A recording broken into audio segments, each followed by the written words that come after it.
Hello everyone, welcome to Dungeon Port Studios. This is Caprinigh and I am going to continue playing C14 dating. Whew. And I have a list of how to pronounce all these different words that I couldn't from the last couple videos.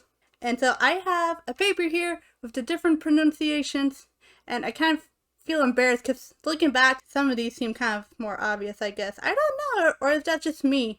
Like Augustine, it's not Augustine, there's no E at the end of his dumb name.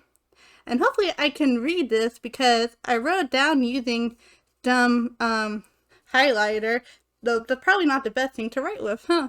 Anyways, let's start off where we were last at. Yay! So, here we are. I'm glad my photograph got approved. Now I can finally start digging. So where do I start? From the top?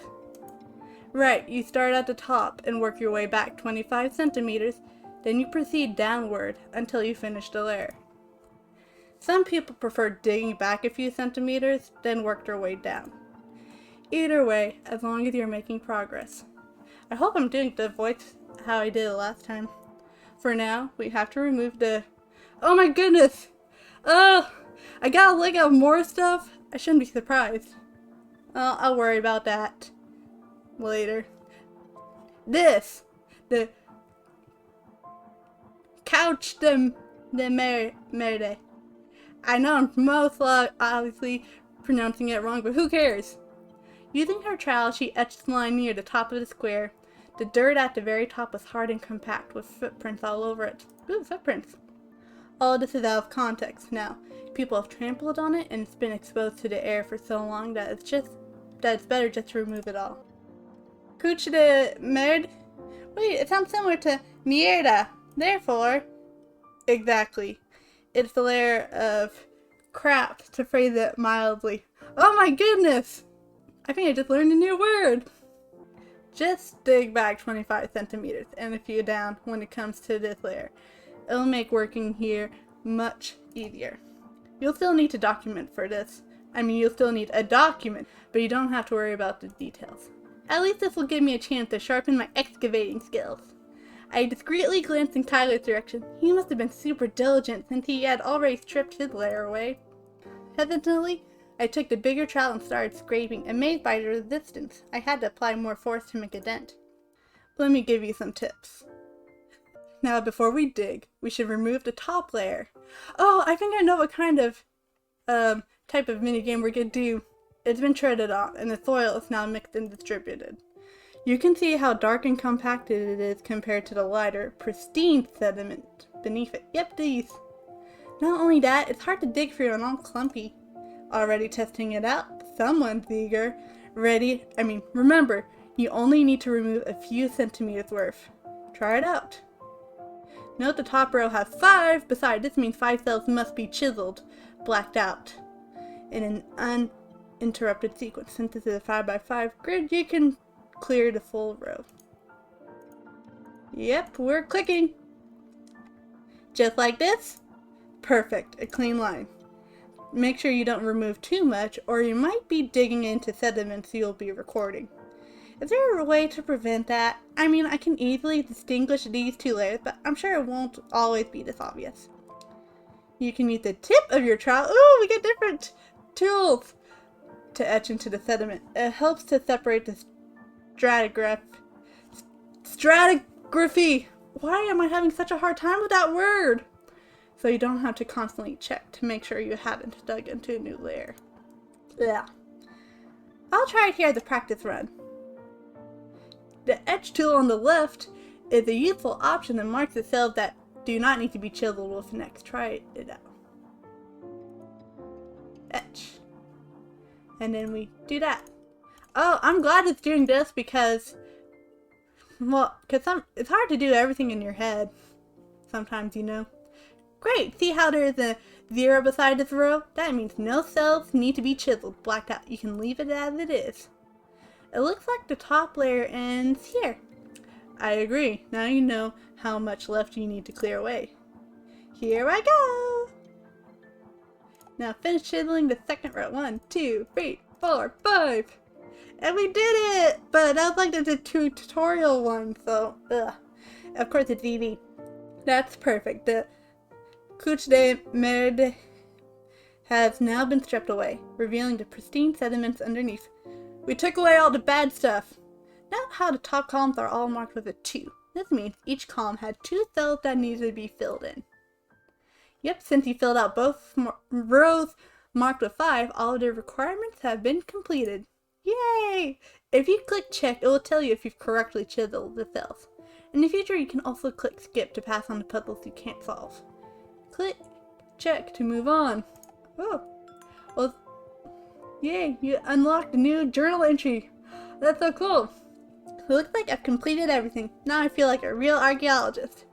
That's wonderful. I'll be helping the other students out. But if you're stuck, don't hesitate to ask for my assistance. I should probably figure out how to learn how to do different voices. If you're unsure of a row or column in the future, click on the numbers on the side or top. The corresponding row or column will be correctly filled out for you. Oh, that's cool. So basically I don't even have to do anything really. You can use these hints several times per puzzle. The game will keep track of how many hints you still have on left. Careful though, if your stress level is too high, you won't get as many hints. Oh, but that's where the stress will impact us. Does that make sense so far? I think so. Here, I'll show you a little more. Oh, we get to do another one. Now that the couche de merde is gone, I can finally start digging, right? You sound eager, but your hand is shaking. Are you feeling okay? I'm good, just a little nervous since this is a 120,000-year-old square. I'm worried I might accidentally throw something of extreme value away. As long as you stay aware and don't dig through the sediments carelessly, we use microstratigraphic approaches. This requires high spatial control.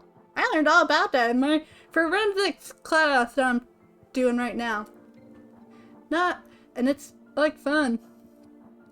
Why don't you point out the sediments? Oh, dig a little into this one. The separation is blah blah blah blah. Everything still looks brown to me, but here I go. Of course it's all brown. It's dirt. This puzzle has multiple numbers and some rows and columns. It might seem a little daunting, but you can start by solving the second row.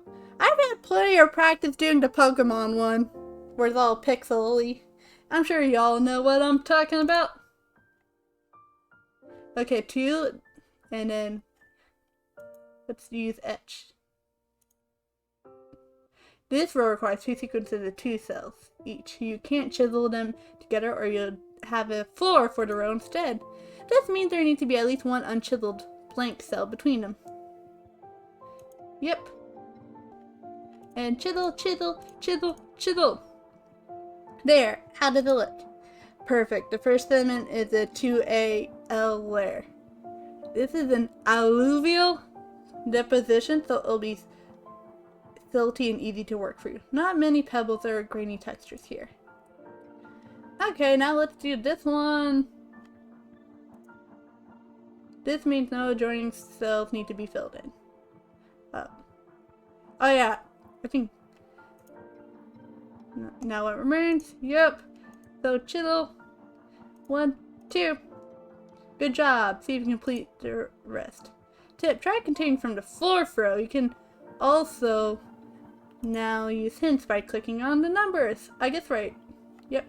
Okay, let's etch first. So 1, 2, 3, space.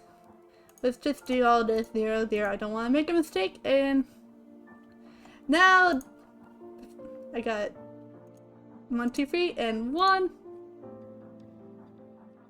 Let's use the etch. Nope, nope, nope, nope. So chisel this and this. Yeah, I think that looks fine, right? You unlocked a new journal entry! Stratigraphy! Yeah, I think I actually got it right that time! I think I figured out where all of the sediments are, Sherry. Agreed. Do you still have your photograph? You can fix up some of the pencil lines you put down before. Usually, you need to have your photograph approved by one of the staff members here, but Since we're shorthanded, I'll be overseeing the photograph submissions as well. I agree with the stratigraphy marks down. You can outline the pencil with a permanent marker and start digging from the top once you're done. Thanks, Sherry! Yay! But what kind of other minigames are there going to be? I have a feeling that's not just going to be all of that. While you work on that, I have a quick question. Did you bring your journal? I didn't forget this time. Wonderful. Also, have you talked to Helena already? She's the receptionist here and oversees the volunteers for cooking and cleaning duties. Uh-huh. As you recall, I expect you to volunteer since it'll be for marks too. Already got that covered. I volunteered myself for tomorrow. I'm glad to hear that. I was worried since she doesn't speak English and you didn't ask me for help. It's wonderful to see you getting involved from the very beginning. Well, we did have some guy. I can't even remember his name. I'd like to do my share, marks or not. I'll let you finish your first task. I'll mostly be helping other students here. Give a holler if you have any inquiries. I personally want you to get used to digging in the cave first, before you transfer to the lab. Next week, you can decide which one you'd like to focus on. Woo! Generally, students spend 1 week in the cave, 1 week in the lab, then alternate. However, I think flexibility is very important, so I'll let you plan your days. Sounds good! With the conversation finished, Sherry climbed the ladder, leaving me with a remote Kyler. Geez, he digs so fast. He does have experience though, but I wonder if I can even rely on him. So much for the square mate thing. Pulling the earbud out of my pocket, I inserted them and turned on my music. Now let's tackle this, mucky lair. Ooh! Yay, cute animations! Ah! That was funny. Heavy, way too heavy. Why do you think it was a good idea to fill it to the top? Oh, I would be terrible at this. I am such a weakling. I need to work on that, really. Not only that, but I had to climb 2 ladders. Gripping the bucket handle with both hands, I managed to trudge forward to the wet screening area. Climbing 2 ladders with a big old bucket? That seemed like that would be hard to do. Especially since I'm already nervous when it comes to ladders on my own. Like, I don't think I would like doing it while holding stuff. Luckily, 1 space is free. I set down the bucket, then placed a screen over the container suspended above the tub of water. I tried hoisting the bucket only to find I was too short for this task. I kicked futilely at a cement block until I realized it was faster to grab it and drag it to the next to the tub. Stepping on the block, I unceremoniously dumped half the bucket's contents, trying not to overdo it. Once I had my labeled cup next to me, I grabbed a hose and drenched the compacted soil, using my free hand to break up the globs. While I sifted through the items, I glanced at the person across from me. Oh. He tentatively poked through the wet screen, unable to determine if any of the objects were rubbish or worth dropping into the cup. I'm gonna assume he is someone we can possibly date. His arms obscured the city design, though it seemed vaguely familiar to me. I bet he was the one playing that one video game, because previously we heard the sound of a video game that made us want to play video game. I watched him and he happened to look up, meeting my eyes. Bonjour! Sorry, I can't speak French, so I'm not even sure if you can understand me. I didn't mean to blurt that out, but he averted his eyes briefly. For a moment, I thought he didn't understand English and didn't know how to respond. Hello. You speak English? Yes, I think I'm pretty fluent with it. Sweet, it's always nice to know I can talk to more people here. I'm not confident with my French at all, let alone Spanish. I chuckled while I waited for a reply. However, he meekly nodded, then glanced down at the wet screening. Total opposite of DeAndre. Guess he's not big on conversation. Music is great, but I spent all morning beside super sociable Kyler. I need small talk, darn it! Let's not ask him that. Let's ask him if he's new to this. First time here as well?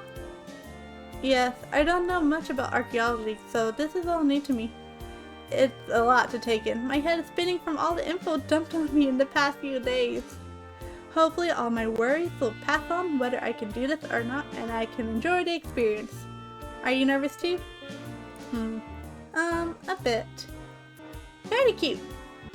For someone being thoughtful on how to answer, it was barely a complete sentence.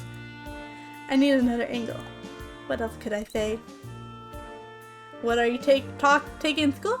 Or I love your hoodie. That sounds like a good thing to ask, but I feel like we'll have more. If I ask him this, it might reveal we have a common interest or something. Or at least I'm just going to assume that it was going to be a general statement, but then I got a clear look at what he was wearing. Wait. Some of the design was still hidden by his arms, but I'd recognize that logo anywhere.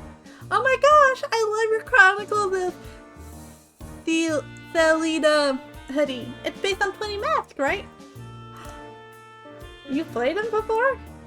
It was practically my childhood. I loved the series and it was my favorite one. Really? Mine too. I've always appreciated the darker direction the series took with it. Yeah, I loved the mysterious, spooky vibe they had going. My favorite part was learning about the world through the side quests. Oh, nerd. I'm guessing you completed the Lover's Quest. What did you think of that one? Loved it. It was really sad, and I felt guilty I couldn't reunite them every time. I think I shed more tears over that than the actual ending. The NPC schedules were super detailed. I had to end up following each character. What a nerd. I agree. The main town felt livelier for it, and I liked how your choices could influence the characters too. I'm Shoji. Not what I expected, but I don't know what I expected for his name to be.